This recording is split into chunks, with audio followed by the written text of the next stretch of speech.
One day, George the steamroller was waiting for Percy to take him to a new workplace. George was being rude to Rheneas and Skarloey. "You're just worn-out wheels on worn-out rails." "You need rocks for your roads," replied Skarloey, "and we're helping you." "I need to flatten little engines in the scrapyards," retorted George. Then Percy arrived to take George away. He was still rebelling.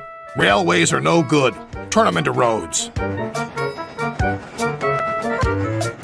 The little engines were pleased to see him go.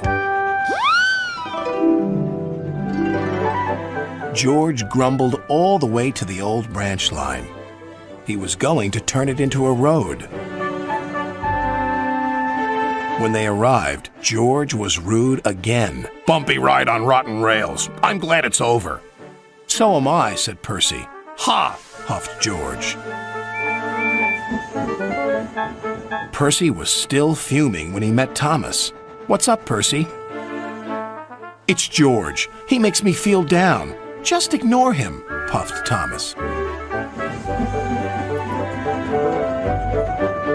George was now enjoying himself.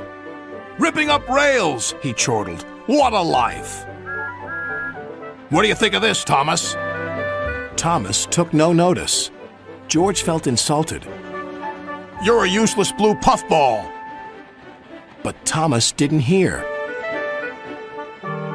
"I'll show him who's boss."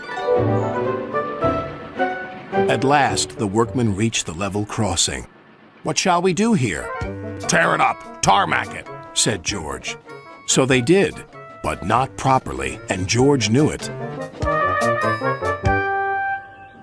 Later, Thomas was traveling home on the same line. He was pulling freight cars filled with vegetables. The signalman had forgotten to warn his driver about the crossing. "That's nice. We don't need to stop," said Thomas happily. "Yes, we do," called his driver. But it was too late.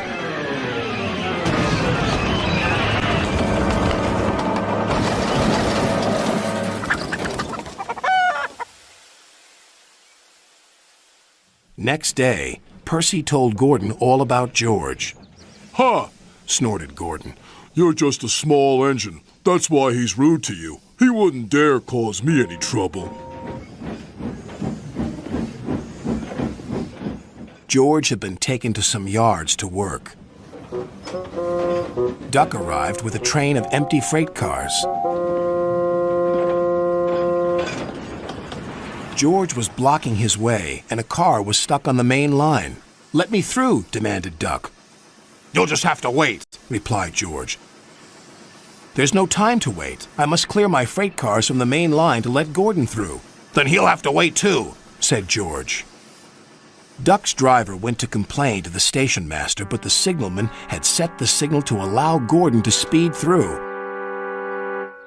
His passengers were singing his praises, and he was making express time. "I'm the greatest! Just watch me fly by!" He whistled long and loud as he approached the station.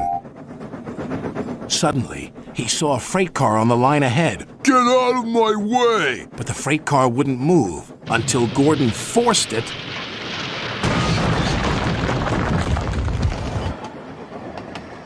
by accident. Gordon was worried that Sir Topham Hatt would be cross. He was, but not with Gordon. "Whoever caused this disturbance will have me to answer to." And he did, a few days later. "Look who's here," said Thomas. George had been found out by Sir Topham Hatt and punished. He looked miserable. "Now we'll get some peace at last," said Percy. "I want to get rolling again, but I've got to wait a whole week till I do." "And then you'll be just as rude as ever." "Eh, George?" "I hope not."